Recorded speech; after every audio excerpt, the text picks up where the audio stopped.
तो movie past के scene से शुरू होती है जब ब्राइड की शादी होने वाली होती है और सब लोग चर्च में होते हैं। अभी शादी होने में कुछ वक्त बाकी था, इसलिए सभी लोग कुछ प्रिपरेशंस कर रहे थे। अब ब्राइड कहती है कि जब तक कुछ वक्त है तो मैं बाहर से हो आती हूँ। वो चर्च से बाहर झांकने लगती है और तभी उसे वहाँ पर बिल दिखाई देता है। वो फ्लूट बजा रहा होता है और इसका यहाँ पर होना काफी अनएक्सपेक्टेड था क्योंकि बिल और ब्राइड पहले रिलेशनशिप में थे और आज तो ब्राइड की शादी थी। तो बिल यहाँ क्या कर रहा था? ब्राइड उसके पास जाती है और कुछ बातें करने लगती है और फिर उसे कहती है कि आओ मैं तुम्हें अपने होने वाले हस्बैंड से मिलवाती हूँ। वो बिल को अंदर ले आती है और अपने होने वाले हस्बैंड से कहती है कि बिल मेरे फादर हैं, क्योंकि बिल वाकई एज में काफी बड़ा था। इनमें ठीक से बातचीत होती है और ब्राइड के होने वाले हस्बैंड को कोई शक भी नहीं होता। वो ब्राइड के साथ काफी खुश होता है। अब इवेंट शुरू होने ही वाला होता है, लेकिन तभी वहाँ पर एक ग्रुप आता है जिन्होंने ब्लैक कपड़े पहन रखे थे और ये थे वही लोग जिनके बारे में पार्ट 1 में मैंने आपको बताया था कि इन्हीं लोगों ने ब्राइड पर शूट किया था और उसको मारने की कोशिश की थी। 3 फीमेल्स और 1 मेल। अब इन लोगों के आने से पहले चर्च के अंदर बिल भी ब्राइड पर जुल्म कर रहा होता है।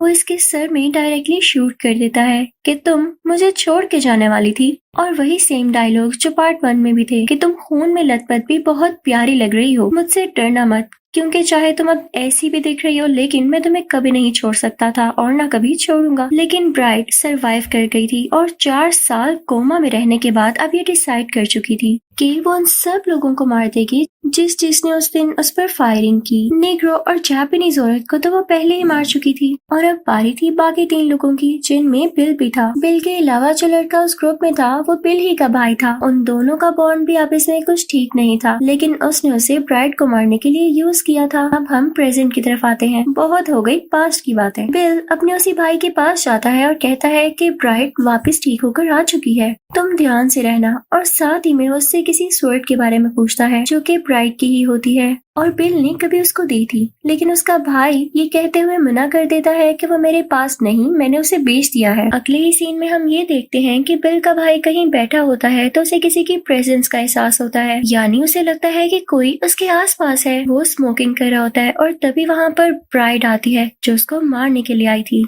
वो दरवाजा तोड़ते हुए कमरे के अंदर आ जाती है, लेकिन जैसे कि बिल के भाई को पहले ही पता चल चुका था तो वो भी अपनी गन पकड़े तैयार खड़ा था। वो ब्राइड के एंटर होते ही उसे शूट कर देता है, लेकिन लकीली उस गन में रियल बुलेट्स नहीं होती, उसमें सोल्ड के कुछ पीसीस होते हैं जो कि ब्राइड को जोर से लगे थे। फिर यहाँ से सीन शिफ्ट होता है पास्ट में, जब बिल और ब्राइड एक साथ थे। बिल उसे किसी आदमी के बारे में बता रहा होता है कि उसके पास बहुत स्किल्स हैं कि अगर हम उसे सीख लें तो किसी भी इंसान को फौरन से मार सकेंगे। अब बिल उसे उस आदमी के पास ले जाता है। वो दाढ़ी वाला आदमी ब्राइड को ट्रेन करता है और वो दिन भी आ जाता है जब ब्राइड अच्छे से ट्रेंड हो चुकी थी और अब काफी कुछ जानती थी और वो दूर जाकर गिर गई। बिल का भाई उसे बेहोश कर देने वाला इंजेक्शन लगा देता है और उसकी कीमती और महंगी स्वर्ड अपने पास रख लेता है। साथ ही वो अपनी गैंग मेंबर को कॉल करता है जो कि ग्रुप में अब बिल और बिल के भाई के अलावा आखिरी फीमेल मर्डरर बची थी और ब्राइड इनके साथ साथ उसे भी मारना चाहती थी क्योंकि लिस्ट में इसका भी नाम था। अब बिल का भाई उसे कॉल करके कहता है कि मेरे पास एक बहुत ही अच्छी स्वर्ड है, अगर तुम खरीदना चाहती हो तो सुबह मेरी जगह पर आ जाना। अब रही बात ब्राइड की, तो बिल का भाई उसके हाथ पांव बांधकर उसे अपने ट्रक में एक जगह लेकर जाता है और वो जगह थी कब्रिस्तान यानी ग्रेवयार्ड। बिल के भाई के साथ उसका दोस्त भी था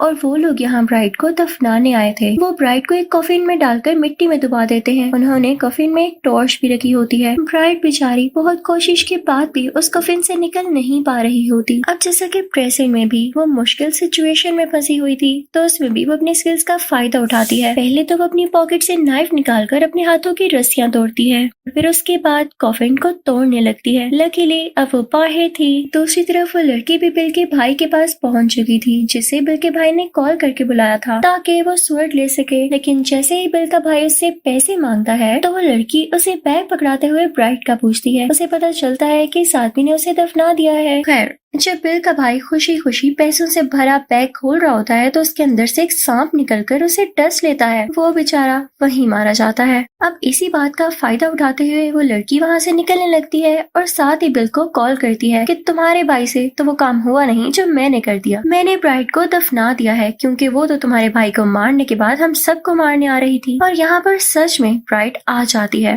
और इस लड़की को जोर से हिट करती है तो वो दूर जाकर गिरती है। के बाद ब्राइड उसके पास जाती है और कहती है तुम्हारी इसी हरकतों की वजह से तुमने अपनी एक आंख खो दी। ये लो, आज मैं तुम्हारी दूसरी आंख भी तुमसे अलग कर देती हूँ। अब यहाँ पर हमें पास्ट का सीन दिखाया जाता है कि इस औरत की एक आंख कहाँ गई। इनफैक्ट जिस बूढ़े आदमी से ब्राइड ने कुछ स्किल सीखी थी, इसी बूढ़े आदमी से इस औरत ने भी स्किल सीखी थी। लेकिन जब इस औरत ने उस आदमी को पागल बूढ़ा आदमी कहा तो उस आदमी ने इसकी एक आंख निकाल दी। अब जब ब्राइड उसकी दूसरी आंख निकालती है तो ऐसा करते ही उस लड़की को नजर आना बंद हो जाता है और वो रेंडमली अपनी तलवार चलाने लगती है। वो ब्राइड को कोई नुकसान नहीं पहुंचा पाती, वो सिर्फ दर्द से चिल्ला रही होती है। ब्राइड उसकी फिक्र ना करते हुए वहाँ से चली जाती है और वो बेचारी लड़की वहीं पर रह जाती है और क्या पता वो वहीं मर जाए। अब ब्राइड बिल के एक दोस्त के पास जाती है और पूछती है कि आजकल बिल कहाँ पर रह रहा है, क्योंकि ब्राइड अब बिल के पास जाके उसे मारना चाहती थी, क्योंकि ये सिर्फ एक आखिरी आदमी रह गया था जो कि इसे मारने वालों में शामिल था। अब बिल का वो दोस्त ब्राइड को उसकी सारी लोकेशन बता देता है और कुछ ही टाइम बाद ब्राइड अब बिल के घर के बाहर होती है। वो अंदर आ जाती है तो ये देख के हैरान रह जाती है कि सामने एक छोटी सी बच्ची है जो कि उसे मामा मामा कहकर पुकार रही होती है। इनफैक्ट ये ब्राइड और बिल की ही बेटी होती है। इनफैक्ट ब्राइड पर जब अटैक्स हुए तब छोटी बच्ची होने वाली थी। ब्राइड उसे बहुत प्यार करती है और बताती है कि बेटा मैं कोमा में थी, वरना मैं तुम्हें कभी भी खुद से अलग न होने देती। मैं बहुत बीमार रही, लेकिन देखो मैं तुम्हारे पास आ गई हूँ। वो उस बच्ची के साथ बहुत खुश थी और उसे अपने साथ सुलाती है, का ख्याल रखती है और उसे स्टोरीज भी सुनाती है, क्योंकि वो अपनी बेटी से पहली बार मिल रही थी। अब जैसे ही वो बिल के सामने आती है तो बिल उसे एक डांट मारता है जिस पर कोई ऐसा फ्लूइड लगा होता है जो उसकी बॉडी के अंदर जाते ही कुछ ऐसे चेंजेस करता है कि इंसान सच बोलने लगता है। अब बिल ब्राइड से पूछने लगता है कि तुमने मेरे साथ रिलेशन खत्म क्यों किया। तो ब्राइड कहती है कि तुम एक बुरे आदमी थे, मैं तुम्हारे लिए बुरे टास्क नहीं कर सकती थी, मैं लोगों का दिल नहीं दुखा सकती थी, और वैसे भी जब से मेरी बेटी हुई है मैं जान गई हूँ कि ह्यूमैनिटी क्या होती है, और मैंने सोच लिया था कि इसकी खातिर मैं सब बुरे काम छोड़ दूंगी और तुम्हें भी। ये सुनकर बिल को बहुत गुस्सा आता है, तो ब्राइड को भी मौका चाहिए था कि वो कब बिल को मार सके। दोनों में काफी ज्यादा लड़ाई शुरू हो जाती है और ब्राइड वही स्किल्स यूज करती है जो उसे उसके मास्टर ने सिखाई थी। जिस इंसान पर ये ट्रिक यूज कर ली जाए वो कुछ ही सेकंड जिंदा रह पाता है, इससे ज्यादा नहीं। अब बिल की फेस पर मरते हुए भी इविल स्माइल थी, लेकिन थैंकफुली अब वो बुरा आदमी बाकी नहीं रहा था। वो थोड़ा दूर जाते ही मर जाता है। ब्राइड अब बहुत खुश थी क्योंकि उसका बदला पूरा हो चुका था।